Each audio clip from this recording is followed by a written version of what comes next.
नमस्कार दोस्तों, मैं राजकुमार मौर्य प्रखर इंडिया यूट्यूब मंच पे आपका स्वागत है। देश के गृह मंत्री अमित शाह इस समय ट्रेंडिंग में चल रहे हैं। क्यों? क्योंकि उन्होंने एक बयान दिया। बयान क्या था? अंबेडकर को लेकर के, बाबा साहेब भीमराव अंबेडकर को लेकर के, जिनको हमारे देश के दलित, अनुसूचित जाति के लोग, पिछड़े सामाजिक न्याय के लोग भगवान मानते हैं, पूजा करते हैं।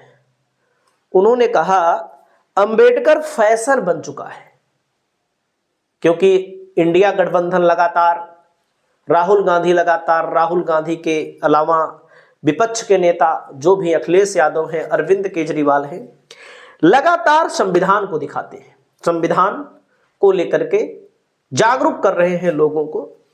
उन्होंने कहा जितनी बार अंबेडकर का नाम आप लेते हैं, अगर उतनी बार भगवान का नाम ले तो 7 जन्मों तक स्वर्ग मिल जाएगा। हालांकि स्वर्ग कोई देखा नहीं है, स्वर्ग जैसी बातें भले होती हैं, कोई देखा नहीं है। अगर आपने देखा हो तो आप कमेंट करके जरूर बताइए। बाबा साहेब भीमराव अंबेडकर जो हैं, वो किसके लिए? अनुसूचित जाति के लोगों को, पिछड़ों को, आदिवासियों को, सबको जो आज वोट देने का अधिकार मिला है, वो मिला है बाबा साहब भीमराव अंबेडकर के बदौलत ही। तो यहां पर एक खबर अब चलना शुरू हो चुकी है। उत्तर प्रदेश में तो बहन जी को आप जान ही रहे हैं, उत्तर प्रदेश से कोई उम्मीद करना बेकार है। उत्तर प्रदेश में खास करके मायावती जी को लेकर के। क्यों? क्योंकि वो इस समय बीजेपी के लिए खुलकर बैटिंग कर रही है। चौका छक्का बीजेपी के लिए चल रहा है इस समय, और उम्मीद लोग लगाए हैं 2 महान नेता। एक है नीतीश कुमार। बिहार के अंदर 16% आबादी है दलितों की, महादलितों की, दलितों की, जिसमें से 5% तो सिर्फ पासवान है। पासवान के नेता चिराग पासवान है इस समय, 5 एमपी इनके हैं, और नीतीश कुमार के 12 एमपी हैं। और विधानसभा का चुनाव 2025 में होने वाला है। तो क्या सिर्फ वोट के लिए बाबा साहब को ये लोग मानते हैं, अंबेडकर को ये लोग मानते हैं, सिर्फ वोट के लिए, अपनी कुर्सी बचाने के लिए? कि क्या जो अनुसूचित जाति के लोग जो बाबा साहेब भीमराव अंबेडकर को भगवान मानते हैं, उनके लिए भी कुछ करेंगे? एक बहाना नीतीश कुमार को मिल गया है। अगर नीतीश कुमार बीजेपी का साथ छोड़ दें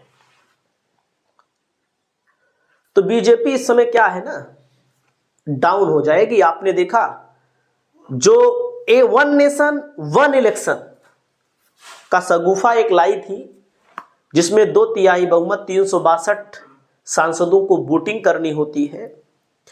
362 के स्थान पे 269, 269, यानी कि 272 का आंकड़ा है लोकसभा में, और 269 सांसद उनके पक्ष में रहे।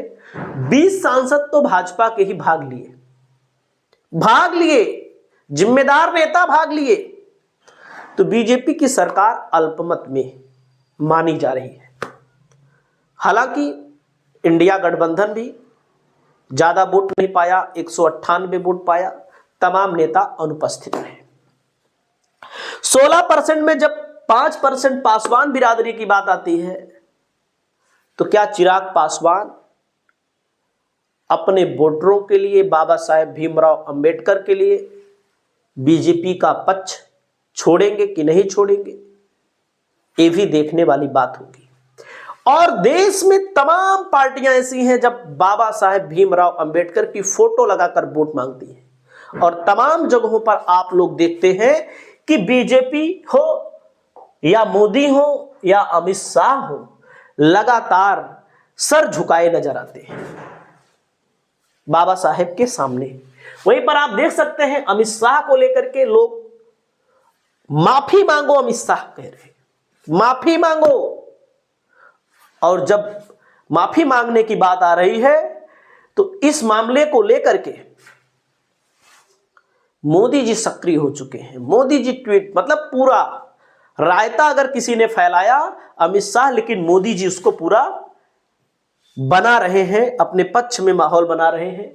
इस मामले को लेकर के देश के अलग अलग नेताओं ने अलग अलग बातें बोली, और जब अलग अलग बातें बोली तो चंद्रशेखर आजाद, जो इस समय वाकई में दलितों की एक आवाज है, मायावती जी को मैं आवाज नहीं मानता, मैं न मानूंगा, क्योंकि उनका जो रवैया है इस समय राजनीति में वो बीजेपी के साथ है, बीजेपी के साथ अघोषित गठबंधन हो चुका है। बाबा साहेब का अपमान करने की हिम्मत किसी में नहीं है। अगर गलती से हो भी जाता है तो उसे एहसास हो जाता है, क्योंकि बाबा साहेब को मानने वाले लोग देश दुनिया में बहुत हैं जो उनके लिए कुछ भी कर गुजर सकते हैं। आजाद समाज पार्टी के सुप्रीमो ने इस बात को बोला है। वहीं पर मैं आपको बताना चाहता हूं, तड़ी पार माफी मांग, यहां पर लोग तड़ी पार कह रहे हैं और ट्रेंड कर रहा है अब जय भीम, जय भीम ट्रेंड कर रहा है।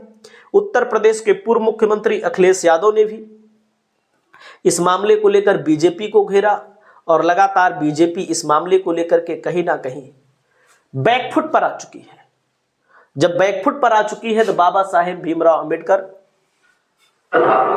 लेकिन इन अपमानजनक परिस्थितियों में जीने से इनकार करना मेरी शक्ति में शामिल है। देख सकते हैं तो आप सब समझ सकते हैं कि जिस समय इन्होंने पढ़ाई लिखाई की उस समय बहुत भेदभाव था।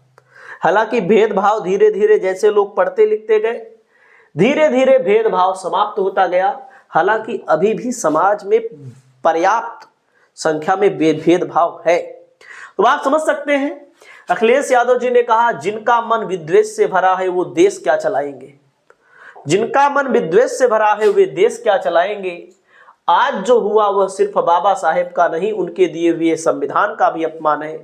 ये भाजपा की नकारात्मक मानसिकता का एक और चरम बिंदु है। देश में आज जान लिया है कि भाजपाइयों के मन में बाबा साहेब को लेकर कितनी कटुता भरी है। भाजपाई बाबा साहेब के बनाए संविधान को अपना सबसे बड़ा विरोधी मानते हैं, क्योंकि उनको लगता है जिस प्रकार से गरीब, वंचित, दमित का शोषण करके उनके ऊपर अपना प्रभुत्व कायम करना चाहते हैं, उनकी इस बदमनसा के आगे संविधान ढाल बनकर खड़ा है। घोर निंदनीय, घोर निंदनीय, घोर आपत्तिजनक। जन जन कहे आज का नहीं चाहिए भाजपा सरकार। इन्होंने भी अपनी बातों को बोला है, देश के तमाम नेता अपनी बातों को बोल रहे हैं और इस मामले को लेकर लोग कह रहे हैं कि नीतीश कुमार और चिराग पासवान बीजेपी का साथ छोड़ दें, बीजेपी का साथ छोड़ दें। अगर नहीं छोड़ते हैं तो जो बाबा साहेब को मानने वाले लोग हैं वो चिराग पासवान और नीतीश कुमार का साथ छोड़ दें। आपकी क्या राय है? आप अपनी राय को बताइए।